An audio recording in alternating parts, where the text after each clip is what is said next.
तो बेटा शांत रह के आप लोग एसएसबी के बारे में या पूरे मेरे जर्नी के बारे में जानना चाहते हो तो 10 मिनट बेटा बस शांत होकर सुनते रहना। अब मैं सारी चीज तो यहाँ पे नहीं बता पाऊंगा, बट मैं आपको एक मतलब जो हाईलाइट होता है ना मैच का, आईपीएल का हाईलाइट आता था 5 मिनट में सारा हाईलाइट, तो मैं आपको हाईलाइट सही बताना चाहूंगा, ठीक है ना। तो हाईलाइट के रूप में बताना चाहूंगा बेटा, ये घटना आती है बेटा 2017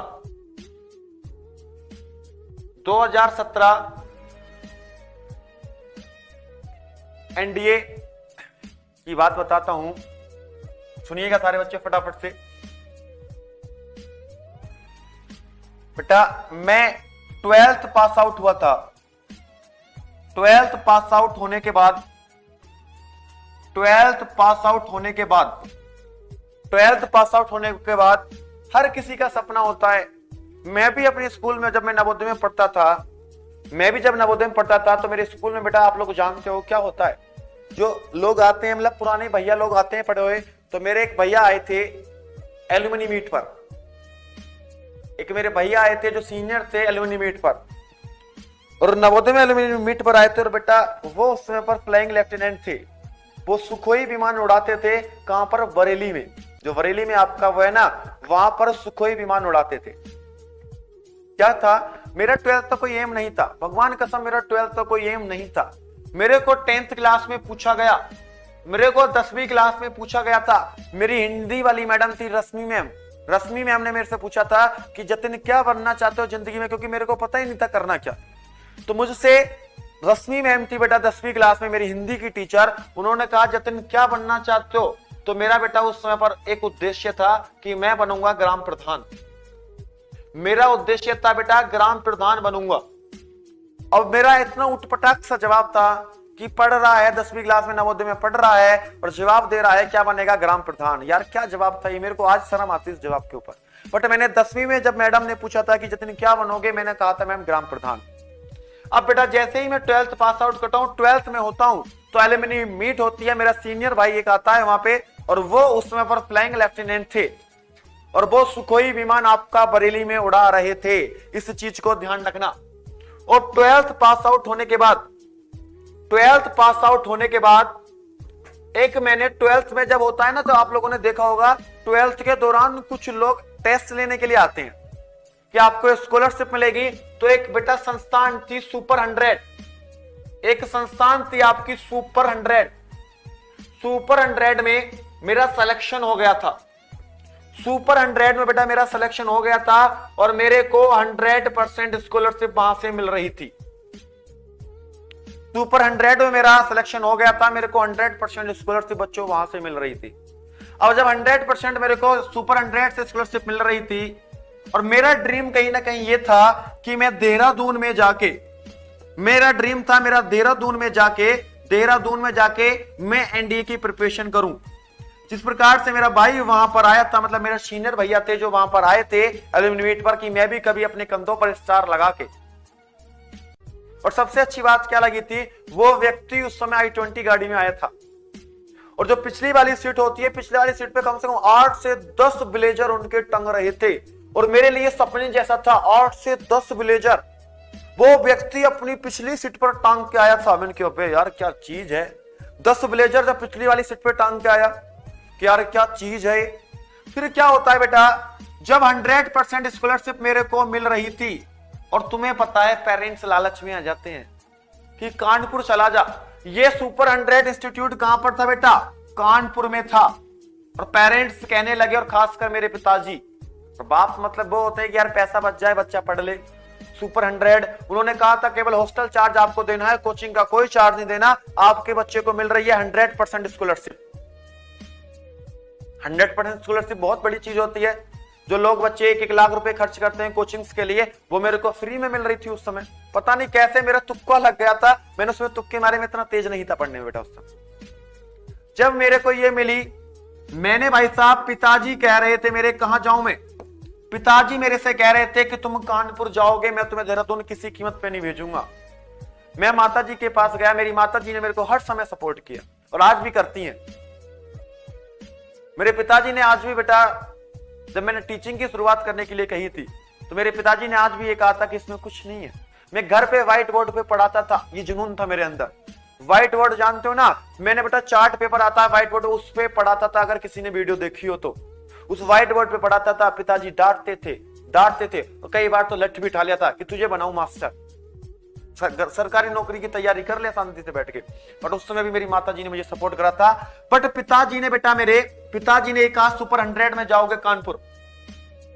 बट मैंने मां से जाके कहा कि मेरे को सुपर 100 में नहीं जाना, मुझे देहरादून जाना है और देहरादून से जाके एनडीए करना है, एनडीए का पेपर निकालना है। कंडीशन बहुत क्रिटिकल बन गई।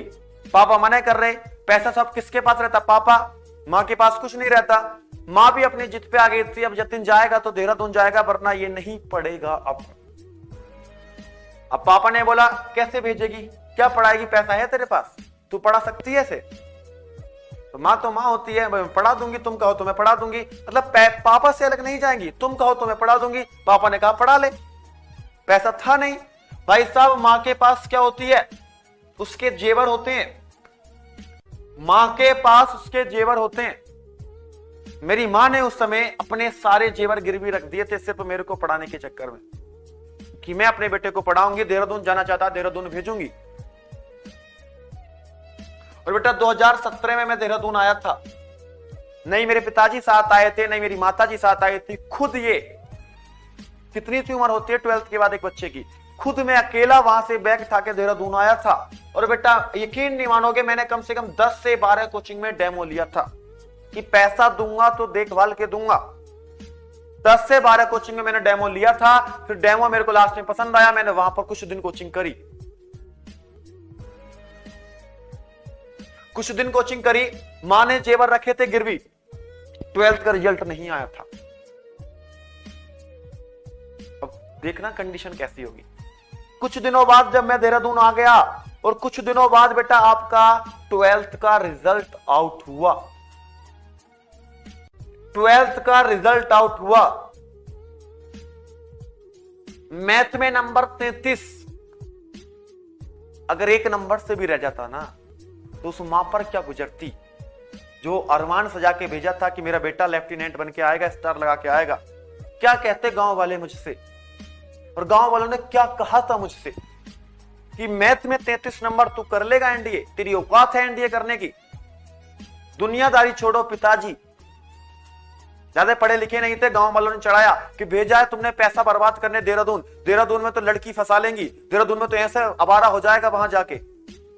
ना मां आई थी ना बाप आया था, कोई मुझे छोड़ने यहां पे नहीं आया था। मैथ में 33 नंबर, पड़ोसियों का अलग प्रेशर, रिश्तेदारों को अलग प्रेशर, मामा का अलग फोन आ रहा है कि क्या करेगा तू, 33 नंबर मैथ में आए, एनडीए निकाल लेगा।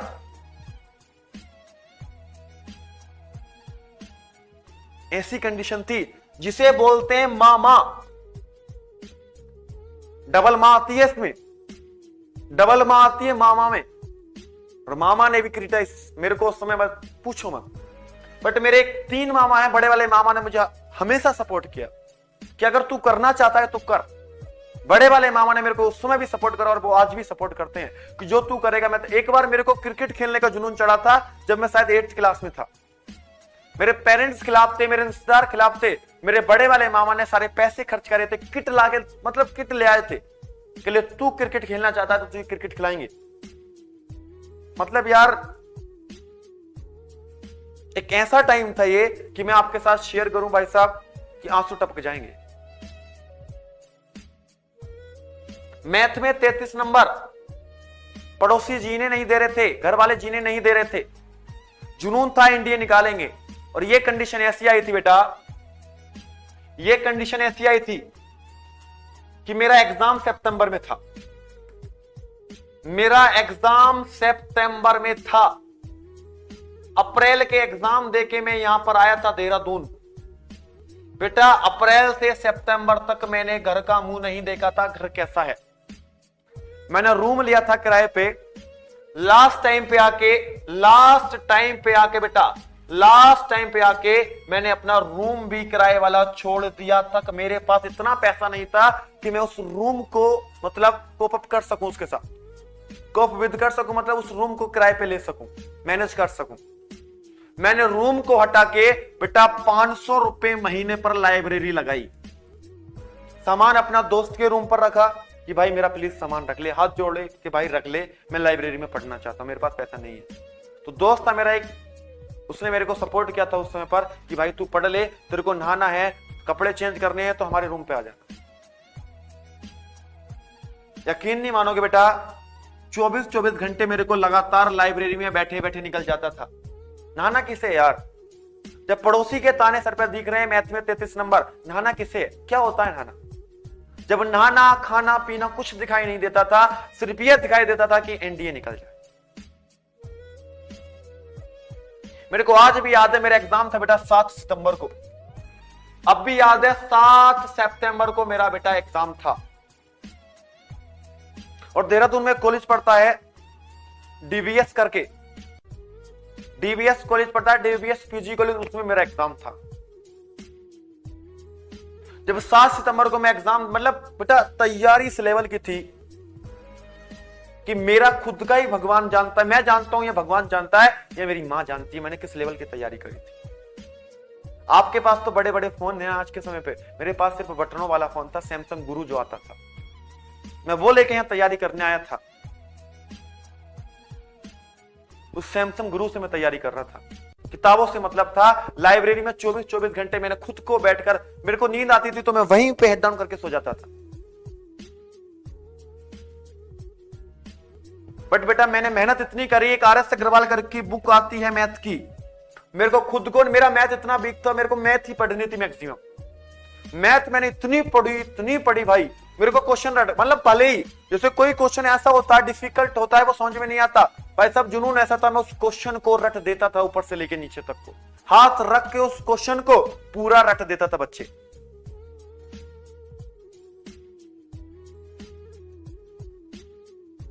और ये नहीं पता लास्ट में मतलब बीच में मेरी तबीयत वगैरह भी खराब हुई थी काफी ज्यादा, बट मेरे को घर में नहीं बताया था मैंने कि मेरी तबीयत खराब। कुछ लोग ऐसी मेडिसिन लेता रहा, खाता रहा और पढ़ता रहा कि घर गया तो सब सपने बेकार, जो मेहनत करी है सब बेकार, और माँ के जो सपने सजाए हैं और जो मेरे पिताजी हैं वही मेरे को घर में नहीं जीने देते, वही मेरी माँ को नहीं जीने देते कि घरे तूने धरे थे जेवर गिरवी कैसे छुटाएगी। मैं कोई अमीर खानदान से बिलोंग नहीं करता था, मेरी माँ, मैं, पिताजी सब खेत में काम करा करते थे। मैंने भी खेत में तो बहुत घास काटी है, ईख में होती हैं, मेरी माता जी ने भी काटी हैं, ईखे सपा करी हैं, ईखे खोदी हैं, गन्ना बोया है, भूसू ढोया है, हर काम किया है बेटा। जब 7 सितंबर का एग्जाम था, एग्जाम का दिन आया, रात दिन बहुत विकट मेहनत थी। पहला पेपर एनडीए का होता है, मात्र 42 क्वेश्चन मेरे बच्चे वहां पे हुए थे और मेरे 37 क्वेश्चन ठीक थे। मुझे लग रहा था एनडीए नहीं हो पाएगा, लोग कहते हैं 50 क्वेश्चन करो, 60 क्वेश्चन करो, मुझे लग रहा था 37 क्वेश्चन पे नहीं हो पाएगा। दूसरे ही अटेम्प्ट में मैंने बेटा जीएटी में 111 क्वेश्चन करे। पहला अटेम्प्ट देने के मतलब पहला मैथ पेपर देने के बाद मतलब थोड़ा मन निराश हुआ कि बहुत कम क्वेश्चन हुए, बट बेटा कहीं ना कहीं मेरा आर एस अग्रवाल से थोड़ा बहुत बेस बना था और कुछ ना कुछ क्वेश्चन वहां से सेम से मेरे को दिखे थे। मैंने क्वेश्चन पे कम से कम 6 से 7 क्वेश्चन पे तुक्का भी मारा था कि हाँ इसका ये आंसर हो सकता है, अपनी किस्मत के साथ खेला था।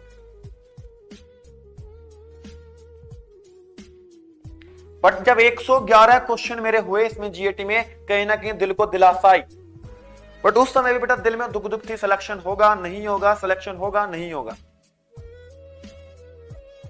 बहुत ज्यादा दुविधा थी। मन में दुविधा थी घर कैसे जाऊं, मन में दुविधा थी पेपर हो गया घर कैसे जाऊं, अब क्या करूं।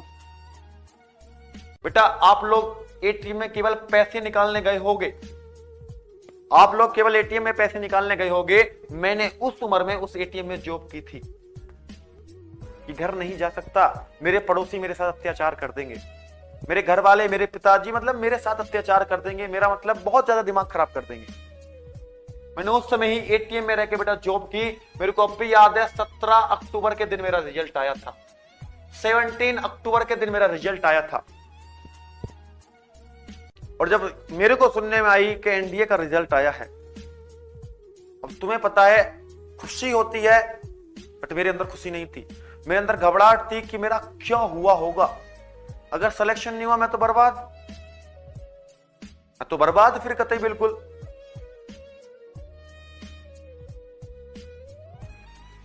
फोन था सैमसंग गुरु, देख नहीं सकते थे, गए घबराते हुए, मतलब भाग के नहीं, घबराते हुए बहुत ज्यादा कि सिलेक्शन होगा नहीं होगा, हाथ मलते हुए एक साइबर कैफे पे पहुंचे।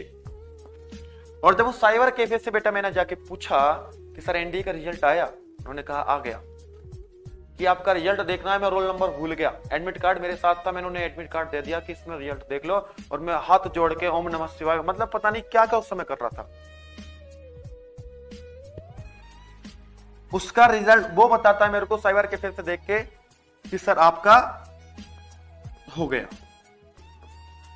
नंबर गए भाड़ चूल्हे में, मेरे को कुछ नहीं लेना था, उसने सिर्फ ये कहा था कि सर आपका हो गया। जब मेरी आंखें खुली थी बेटा, मुझे ही पता है मेरे को क्या फील हुआ था उस समय, जब इस 33% बेटा 33 नंबर वाले बच्चे का हो सकता है जिसके मैथ में 33 नंबर थे। जब मेरे को यह महसूस हुआ, सबसे पहले मैंने अपनी कॉल मां को करी, मां के पास फोन नहीं था, मां के पास फोन नहीं था, और पिताजी के पास मैं फोन कर दूं इतनी मेरी हिम्मत नहीं थी। मां के पास फोन नहीं था, पिताजी के पास फोन कर दूं इतनी हिम्मत नहीं थी। एक मेरे पड़ोस में एक भाई रहता था, जो मेरे पड़ोस में चाचा था, वो होते विवेक नाम का लड़का था, मैंने उसके पास फोन किया कि भाई मेरा मां से बात करा दे, मम्मी से बात करा दे। जब मम्मी से बात कराई, मैंने मम्मी से सिर्फ करा मम्मी मेरा एनडीए में हो गया, एनडीए में हो गया। भाई बस पूछो मत उस समय कितनी खुशी हुई थी और मां को कितनी खुशी हुई थी। फिर उस समय कोई मां के सामने नहीं बोलता था कि क्यों भेजा है तुमने वहां पे। फिर मुझे भी बहुत खुशी हुई कि यार मेरा एनडीए निकला, और मैं फिर चोड़ में घर गया था, क्योंकि यार कहीं ना कहीं मैं उस समय घमंड में आ गया था, और ये हर किसी के अंदर आ जाता है स्टार्टिंग कि यार मैंने तो एनडीए का एग्जाम निकाल दिया, बहुत बड़ी तोप तोड़ दी, मैंने तो एनडीए का एग्जाम निकाल दिया, बहुत बड़ी तोप तोड़ दी, मैं तो उसमें आ गया था। ये नहीं पता था यार एनडीए का एग्जाम तो हर साल 8000 बच्चे निकालते हैं, मुझे आगे और मेहनत करनी चाहिए। फिर बेटा आगे मेहनत करने के बाद 400 बच्चे फाइनल इन होते हैं, मुझे कहीं ना कहीं इस बात का नहीं पता था उस समय अच्छे से, आज पता है। मैं घर गया, मेरी माँ ने हर जगह कह दिया मेरा बेटे की तो नौकरी लग गई, क्योंकि उन्हें नहीं पता था कि इसके बाद कुछ इंटरव्यू वगैरह भी कोई चीज होती है। उन्होंने तो हर कोई रिश्तेदार से, मामा से, हर जगह ये कह दी कि साहब मेरे लड़के की तो नौकरी लग गई, उसका तो एनडीए में नंबर आ गया, उसका तो एनडीए में सिलेक्शन हो गया। हर किसी ने, हर किसी जगह मेरी माँ ने यही कह दिया कि भाई साहब मेरे बच्चे का तो सिलेक्शन हो गया, उसका तो अब एनडीए में नंबर आ गया। वास्तविकता तो मेरे को पता थी, और उस समय मेरे को भी ज्यादा बेटा वो नहीं था, मुझे पता था यार छोटा सा इंटरव्यू होगा, मैं दे के इधर को आऊंगा, पेपर निकालते इंटरव्यू का चीज है, बट बेटा एनडीए का पेपर मात्र 40 मतलब 50% होता है, 50% ही एसएसबी होता है। हर जगह गांव रिश्तेदार में, अब तो पिताजी भी खुश होने लगे थे कि हमारे बच्चे की नौकरी लग गई। अगर कोई मजदूर आ रहा है, अगर कोई रिश्तेदार आ रहा है, हर किसी से उस समय यही कह रहे थे हमारा लड़का तो अफसर बन गया, वो तो एनडीए में जाएगा, वो तो अफसर लेफ्टिनेंट बन गया। उन्हें नहीं पता था बेचारों को कि एक एसएसबी इंटरव्यू होता है 5 दिन का। वो मुझे भी लग रहा था वो तो मैं इस प्रकार से तोड़ के आ जाऊंगा, घमंड आ गया था अंदर कि मैं इस प्रकार से एनडीए का इंटरव्यू तोड़कर आ जाऊंगा। तो ये हर किसी के अंदर आ जाता है बेटा। फिर क्या होता है, मेरे एसएसबी की डेट आती है, एसएसबी की डेट आती है बेटा, और 5 जनवरी को मेरा एसएसबी होता है। एसएसबी का कॉल लेटर आता है और एसएसबी मेरा 5 जनवरी को होता है, इलाहाबाद में होता है। इलाहाबाद 14 एसएसबी बोर्ड में बेटा मेरा इंटरव्यू होता है, इलाहाबाद 14 एसएसबी बोर्ड। पूरे मतलब जोश में थे यार, क्या है इंटरव्यू तो यूं निकाल देंगे। घर वालों से झूठ बोलकर कोट पैंट बनवाए के बिना कोट पैंट के क्या नहीं होता, इंटरव्यू नहीं होता। माँ बाप ने जैसे भी करके कोट पैंट बनाए यार, थोड़े पैसे हमने जोड़े थे नौकरी करके एटीएम में, हमने कहा बिना कोट पैंट के इंटरव्यू नहीं होगा। और घर वालों ने इंटरव्यू के लिए कोट पैंट बनवाए, काले रंग के बनवाए, और हम गए पहन के। हमें लगा था कोट पैंट बोट पैंट पहन के बैठेंगे अच्छे से, अपना मतलब भाई मतलब स्मार्ट होके जाएंगे थोड़े से और हमें इंटरव्यू वाले अंतर ले लेंगे, बट ये हमारा गलतफहमी थी। इंटरव्यू में वो बच्चा अंदर होता है जिसके अंदर बेटा जुनून होता है, जिसके अंदर थिंकिंग लेवल होती है। गांव के रहने वाले थे, नहीं हो पाया था। Screening out first day out हो गए थे। पहले दिन खुशी थी, दाढ़ी मतलब बिल्कुल सेट होके गए थे बढ़िया तरीके से। पहले दिन ही जब स्क्रीनिंग का नंबर आया तो पहला टेस्ट होता है बेटा, वो टेस्ट होता है आपका, पहला टेस्ट आपका होता है OLQ, ऑफिसर्स लाइक क्वालिटीज। जो आपके रीजनिंग वगैरह रीजनिंग के क्वेश्चन आते हैं वो तो हमने कर दिया था, वो तो हमारी ठीक थी। बट जब आज बात आई, सामने एक स्टोरी दिखाई गई, हमने उस स्टोरी को लिख तो दिया बेटा, उस स्टोरी को लिख तो दिया, बट जब उस स्टोरी को नैरेट करने का नंबर आया, लिख तो दुनिया देती यार। असली जंग का जब पता चलता है जब उसे नैरेट करने का नंबर आता है। जब मैं उसे नैरेट करने का नंबर आया, जब उस स्टोरी को बेटा डिक्टेट करने का नंबर आया, सभी के सामने स्टोरी को सुनाने का नंबर आया, उन्होंने कहा यस चेस्ट नंबर 14, खड़े हो जाओ। खड़े हुए, यार बोल देंगे, बट वो उस समय जो घबराहट हो रही थी, स्काई ब्लू कलर की शर्ट पहनी थी, तरबतर भाई साहब पसीने में, इतना पसीना, अंदर वर्ड्स आ रहे थे, बस इतना मुंह से निकल रहा था, यस कैडेट माय टॉपिक, मतलब बस पूछो मत, माय टॉपिक। और पैर इस प्रकार से कांप रहे थे, कैसे लिखें, क्या बोलें, कैसे बोलें, वो सब चीज अंदर आ रही थी, बट वो वर्ड्स बाहर निकल के नहीं आ रहे थे, जिसे बोलते हैं हेजिटेशन।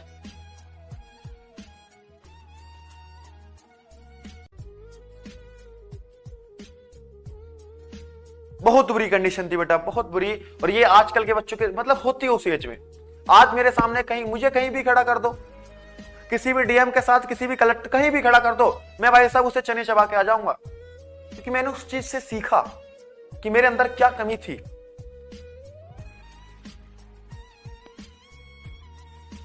और स्क्रीनिंग में जब वो रिजल्ट आया, उसने मेरे को बैठा दिया, मैं जाके बैठ गया। स्क्रीनिंग का रिजल्ट बोल रहा था बेटा, दोपहर के 2 PM हो रहे थे, 2 PM हो रहे थे। जब इस 5 जनवरी के दिन जब 2 PM हो रहे थे, स्क्रीनिंग का रिजल्ट बोल रहा था, सारे कैडेट लाइन से खड़े थे।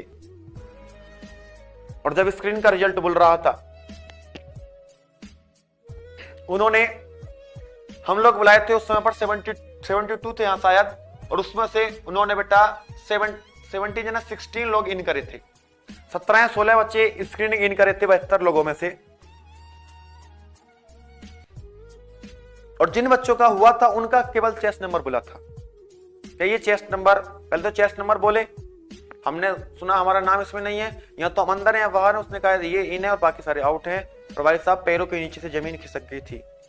माँ बाप ने इतने मतलब माँ बाप ने इतना कुछ बोल दिया था कि हमारे लड़के की नौकरी लग गई, हमारे लड़का अफसर बन गया, लेफ्टिनेंट बन गया।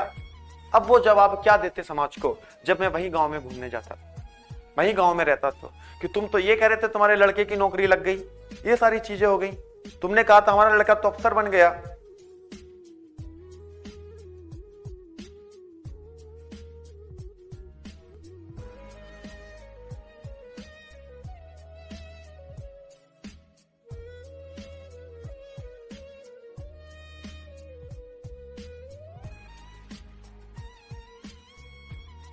जब SSB से आउट हुआ था बच्चे, फोन स्विच ऑफ था, वहां पे फोन स्विच ऑफ रहता था। ये हिम्मत नहीं हो रही थी कि मैं अपना फोन ऑन कर लूं।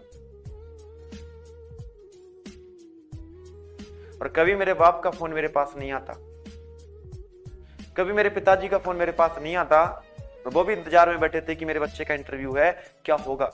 भले ही बाप अपना मतलब प्यार दिखाता ना हो, बट अंदर से जो महसूस करता है वो सबको पता है। कभी मेरे पिताजी का फोन मेरे पास नहीं आता।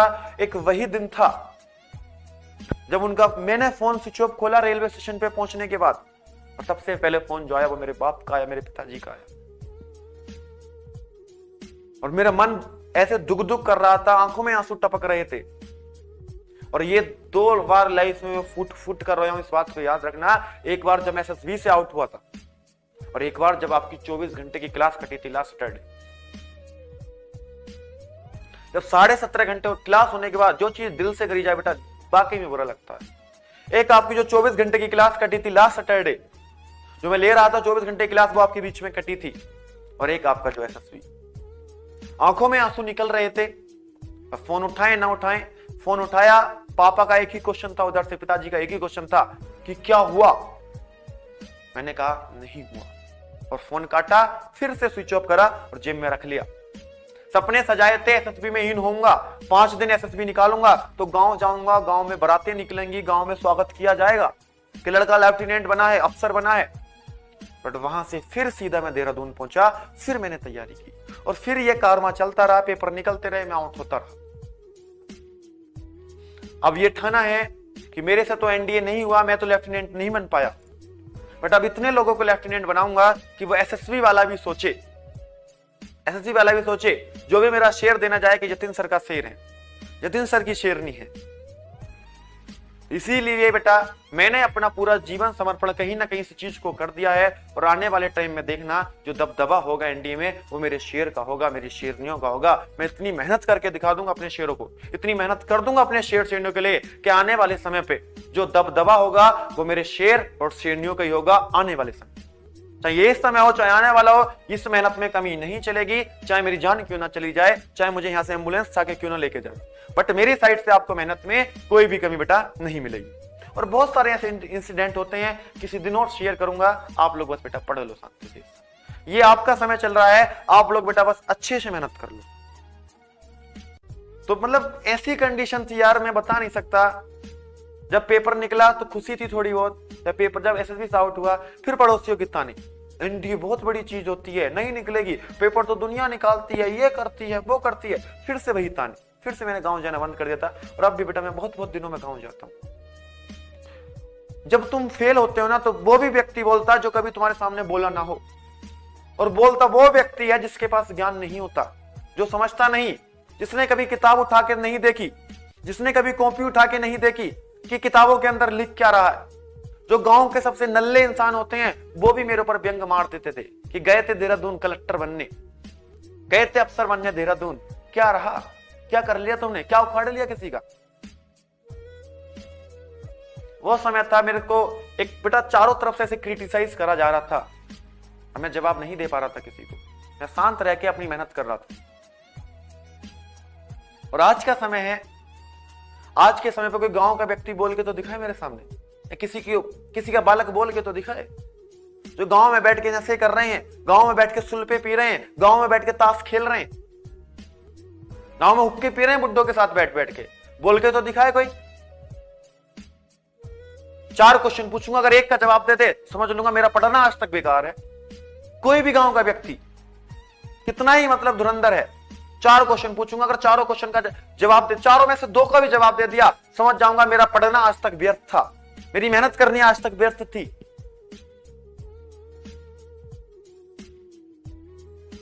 जब मैंने पढ़ाना शुरू करा था, जब मैंने एनडीए के अटेम्प्ट खत्म हुए थे, जब से पढ़ाना शुरू कर दिया था। और जब मैंने पढ़ाना शुरू करा था, व्हाइट बोर्ड पे मैं पढ़ाता था बेटा लॉकडाउन में अपने घर पे रह के। जब 2000 सबसे पहला लॉकडाउन लगा था तो घर पे बैठ के अपने व्हाइट बोर्ड पे पढ़ाता था, और यूट्यूब से मतलब वीडियो रिकॉर्ड करके यूट्यूब पे डालता था। तो वो गांव के लोग हंसते थे कि टाइम बर्बाद कर रहा है, क्या कर लेगा तू, टाइम बर्बाद कर रहा है मात्र आज।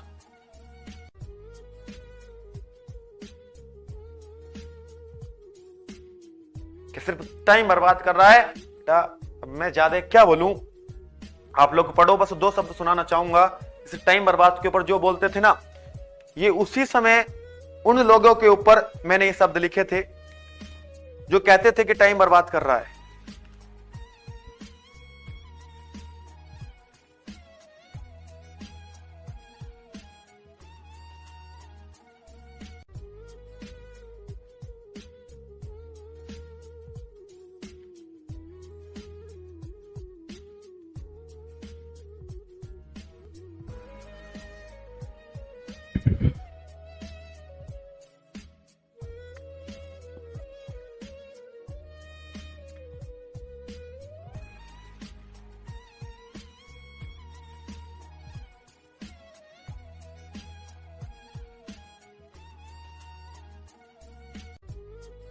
तो सुनिएगा बेटा, और जरूर बताना, ये मैंने खुद से अपनी लाइन लिखी है बेटा। एसएसबी हिंदी में भी दे सकते हो, और हिंदी वाले भी सिलेक्ट हुए, मैंने बहुत सारे बच्चे ऐसे देखे हैं, बट वो हिंदी भी हिंदी प्योर हिंदी होनी चाहिए, उसमें फिर इंग्लिश के वर्ड यूज मत करना। अगर आप अट्रैक्टिव देते हो, हिंदी में बेटा सेलेक्ट होते हैं, ये मैंने खुद देखा है।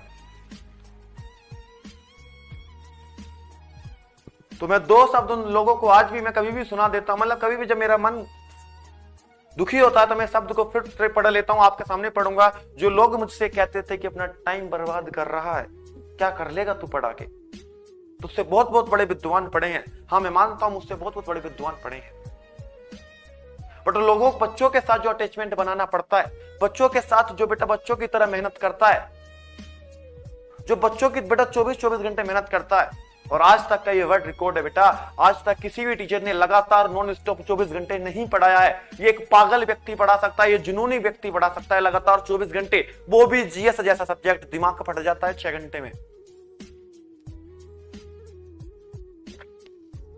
तो सुनिएगा बेटा, जरूर बताने ये शब्द कैसे लगे। और उस पड़ोसी के लिए जो मेरे ऊपर हंसता था कि तू क्या कर लेगा जिंदगी में,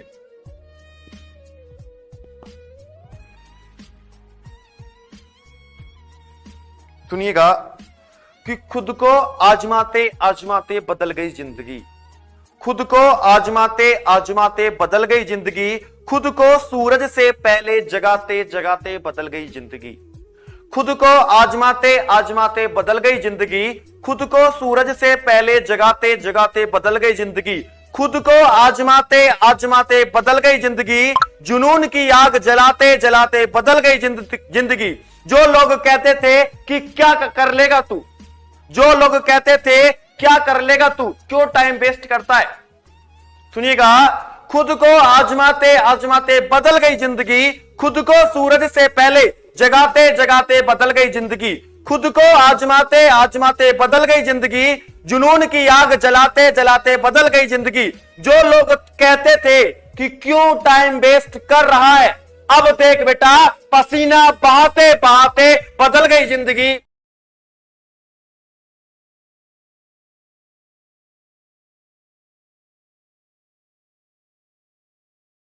बदल गई जिंदगी उस लोग के लिए है जो कहते थे क्यों टाइम वेस्ट कर रहा है, देख बेटा अब पसीना बहाते बहाते बदल गई जिंदगी। और आगे देखना किस प्रकार से अपने शेरों के साथ मेहनत होने वाली है। आ जाओ फटाफट से, आ जाइए फटाफट से सभी शेर से नहीं। तो बेटा अब हम लोग आगे की साइड बढ़ते हैं, सभी शेर से इधर देखेंगे। बहुत सारा समय आप लोगों ने इस चीज में निकलवा दिया है। तो बेटा अगर आप लोगों को जरूर इस चीज से कुछ ना कुछ सीखने को मिले तो मेहनत करना जरूर सीख जाना इस चीज से। जो माँ बाप और जो माँ अपने आप से आस लगाए बैठी है तो बेटा जरूर मेहनत कीजिएगा। बहुत बढ़िया। जैन गुरुजी, मैं 6 बजे से क्लास में था लेकिन कमेंट नहीं की। बहुत बढ़िया बेटा, कोई बात नहीं, अगर आपने कमेंट नहीं की तो अब पढ़ लेते हैं नलायको। मैं इसलिए समय नहीं लेता बेटा, फिर मैं इस चीज में बहुत ज्यादा टूट सा जाता हूं। आप लोग फिर इस बात को छेड़ तो मैं पूरा टूट जाता हूं।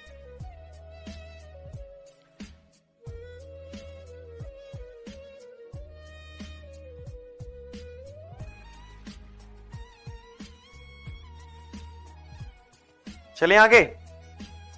तो याद रखना पड़ोसी बहुत जालिम होते हैं और डीजे तो पड़ोसी के गेट पर बजाएंगे जिस दिन मेरे शेरों का सिलेक्शन होगा, क्योंकि पड़ोसी हर किसी का जालिम होता है। तो बेटा सिलेक्शन लो, डीजे तो पड़ोसी के गेट पर बजा के बनेंगे।